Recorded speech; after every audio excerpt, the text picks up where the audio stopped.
Al-Qaeda, The Taliban, the Afghanistan Army. the United States military.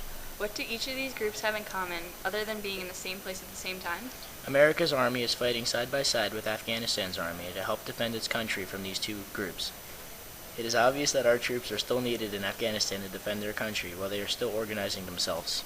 Many U.S. civilians want their armed forces to come back home, but the Afghanistan Army is not yet ready to support itself against any forces, leaving the American Army and Marines to continuously step into the Middle East to provide support.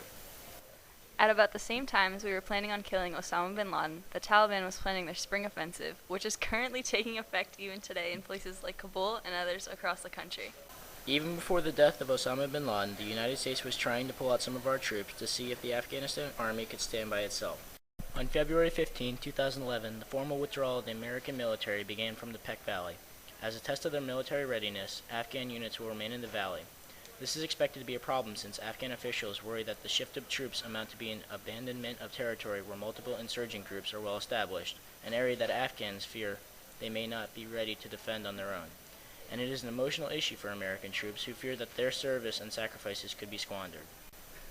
Furthermore, all of this began even before bin Laden was killed, and could now result in potential retaliation in these remote areas.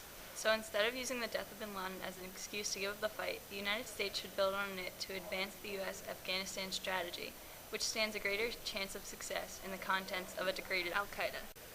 This reorganization stands the risk of being overrun by both Al-Qaeda's and the Taliban's open opportunities to claim successes.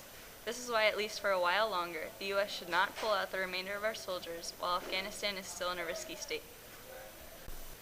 Although the Afghanistan National Army is reaching its goals at a rapid rate, American officials are still needed to make sure progress does not digress, making the main mission of Afghanistan becoming a stable country that can stand on its own with little to no problems at all. In an Afghanistan National Army update, the Afghan Army reaches its previous goals of 134,000 troops in July 2010. The current goal is to have 171,600 by October 2011. As of March 2011, there were 160,000 troops on its rolls, 4,000 ahead of the March goal. As impressive as these numbers are, one small battle between the ANA and a stronger force could destroy their progress in an instant if the U.S. military was not there to help. If this did happen, they would have to start back at square one, making them even more vulnerable to attack. Leadership, however, is not making as much progress as the other units, which is vitally important to their overall success.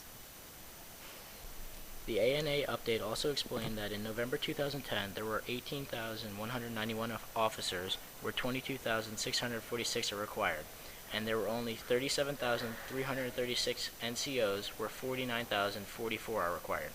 To address this officer shortage, training capacity has been increased.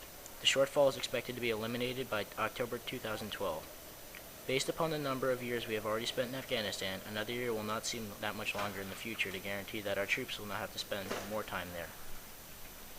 Even though great progress is being made in the number of troops the ANA is now recruiting, there is still a shortage of military positions in terms of officials that they need to contain a successful army, which makes it almost impossible for the United States to withdraw our soldiers until we are positive that the country can stand on its own with a strong army force. Though the United States' initial goal was to defeat al-Qaeda, we can now clearly see that the Afghan government will not step up to lead its own country, forcing the U.S. to hold troops there. Osama bin Laden was killed, but that does not mean that it is the end of al-Qaeda itself. Now that he is dead, Americans actually believe that staying in Afghanistan is worthwhile. In a recent poll from the Washington Post, 64% expect success, up from 49% in the December poll. Nearly half of all Americans say they are more confident in the U.S. mission in Afghanistan because of bin Laden's death. American citizens obviously believe that having troops in the Middle East is clearly needed, even though many of them have loved ones fighting in that part of the world. Secretary of State Hillary Clinton also states that we must take this opportunity to renew our resolve and redouble our efforts. In Afghanistan, we will continue taking the fight to al-Qaeda and their Taliban allies while working to support the Afghan people as they build a stronger government and begin to take responsibility for their own security. As many other countries look up to the United States for guidance, it is our duty as a leader to help Afghanistan until they can hopefully get themselves together to provide security and an adequate government for their people.